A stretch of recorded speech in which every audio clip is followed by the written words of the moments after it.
Betapa Tuhan Maha Pengasih, Maha Pemurah, selalu bersama dengan kita. Kita patut bersyukur kepadanya. Saudara-saudara, kita jumpa di dalam renungan harian, di mana kita berada di hari Selasa, tanggal 1 November tahun 2022. Tidak terasa, kita sudah berada di awal bulan yang baru, bulan November, bulan karunia Tuhan. Kita akan membaca firman-Nya. Mari satu dalam doa. Tuhan Yesus, Engkau baik, Engkau selalu mengasihi kami.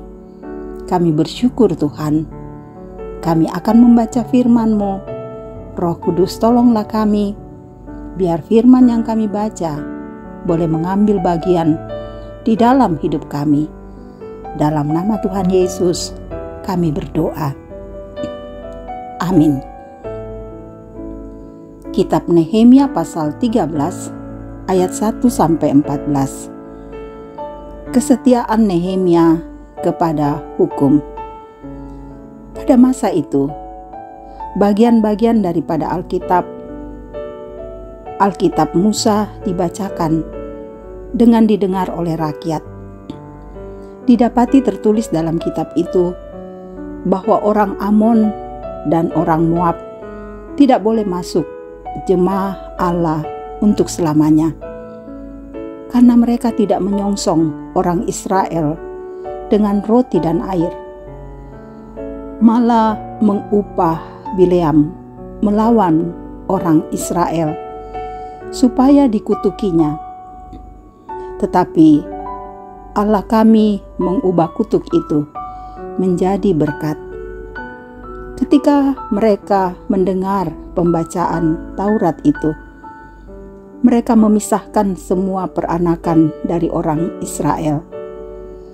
Tetapi sebelum masa itu, Imam Eliasib yang diangkat untuk mengawasi bilik-bilik rumah Allah kami dan yang mempunyai hubungan erat dengan Tobia, menyediakan sebuah bilik besar bagi Tobia itu.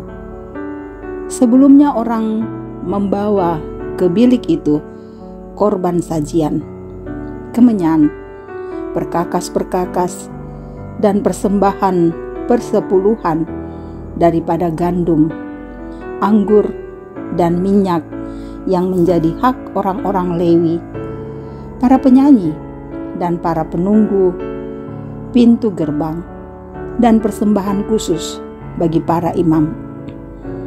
Ketika peristiwa itu terjadi, aku tidak ada di Yerusalem, karena pada tahun ke-32 pemerintahan Artasasta, Raja Babel, aku pergi menghadap raja. Tetapi sesudah beberapa waktu, aku minta izin dari raja untuk pergi. Lalu aku tiba di Yerusalem dan melihat kejahatan yang dibuat Eliasib untuk keuntungan Tobia. Sebab bagi Tobia ini telah disediakannya sebuah bilik di pelataran rumah Allah. Aku menjadi sangat kesal. Lalu kulempar sebuah perabot rumah Tobia ke luar bilik itu. Kemudian kusuruh tahirkan bilik itu. Sesudah itu kubawa kembali ke sana perkakas-perkakas rumah Allah, korban sajian dan kemenyan. Juga kudapati bahwa sumbangan-sumbangan bagi orang-orang Lewi tidak pernah diberikan, sehingga orang-orang Lewi dan para penyanyi yang bertugas masing-masing lari ke ladangnya. Aku menyesali para penguasa, kataku, mengapa rumah Allah dibiarkan begitu saja? Lalu kukumpulkan orang-orang Lewi itu dan kukembalikan pada tempatnya. Maka seluruh orang Yehuda membawa lagi persembahan persepuluhan daripada gandum, anggur, dan minyak perbendaraan.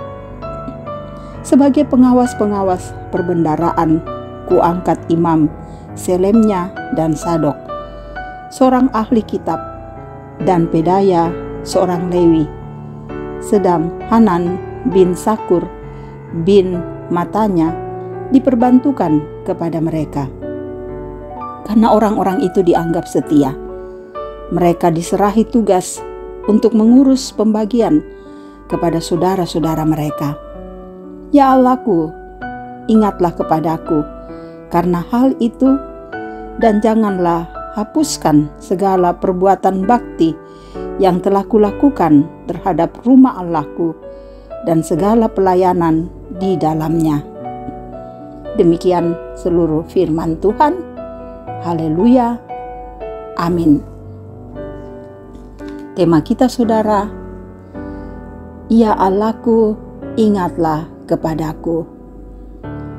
Saudara-saudara, bagaimana sikap kita jika menyaksikan persengkokolan jahat antara oknum pendeta dan oknum penguasa? Mungkin ada yang diam karena akrab dengan salah satu oknum, atau mungkin ada yang pergi menjauh, tidak mau ambil pusing, serta mungkin ada yang menunjukkan sikap tegas, menolak kejahatan persekongkolan itu.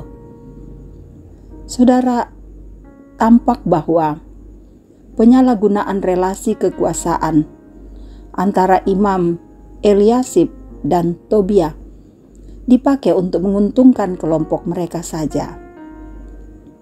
Nehemia tidak diam dan tidak menghindar. Bahkan ia marah melihat simbol kekudusan Allah dicemari dengan praktik kolusi.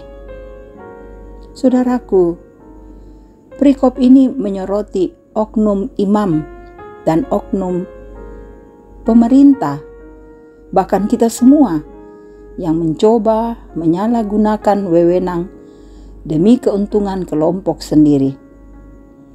Eliasib sebagai imam besar bersama Tobia, gubernur, berkolusi sehingga menyebabkan tersingkirnya kaum Lewi, para penyanyi dan penjaga gerbang. Nehemia dengan tegas melemparkan perabot Tobia dari rumah Allah, kemudian mengembalikan para petugas rumah Allah yang setia.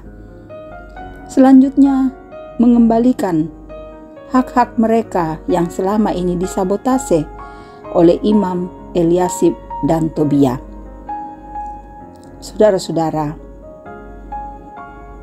menjelang hela politik, acap kali ibadah diramaikan oleh lelang para calon legislatif eksekutif.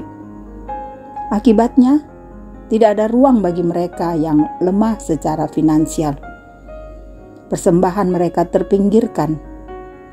Gereja tidak boleh digunakan oleh kelompok atau orang tertentu untuk mengambil keuntungan.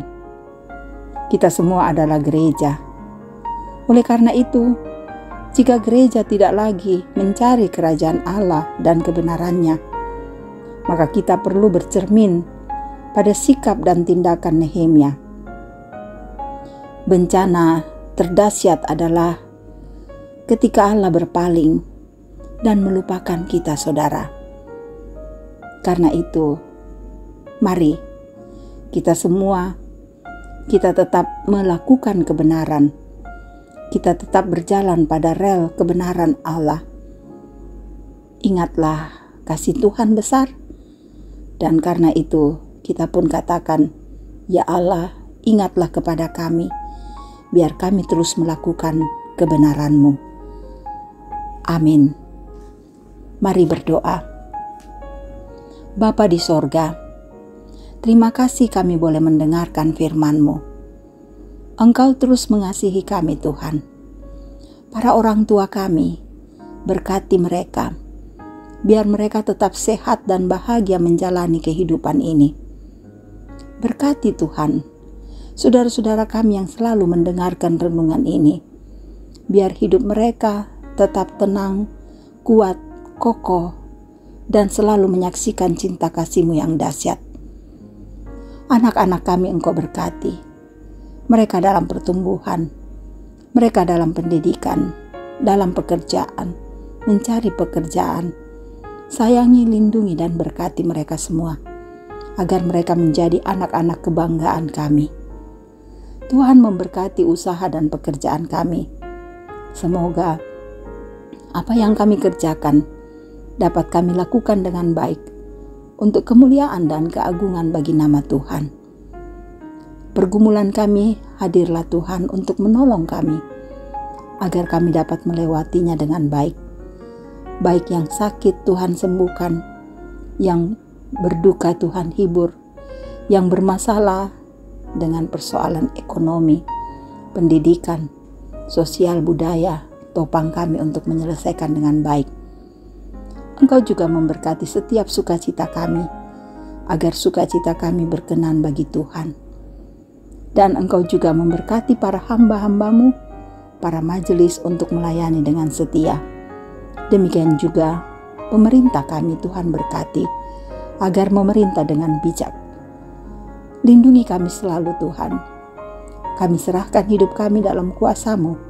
Engkau gembala yang agung, yang membawa kami ke tempat yang tenang dan teduh. Ini doa kami, di dalam nama Tuhan Yesus, kami berserah dan berdoa padamu. Amin. Terima kasih, saudara-saudara boleh mendengarkan renungan harian ini. Biarlah firman ini menjadi berkat bagi saudara-saudara, dimanapun saudara-saudara berada. Tuhan Yesus memberkati. Salam sehat.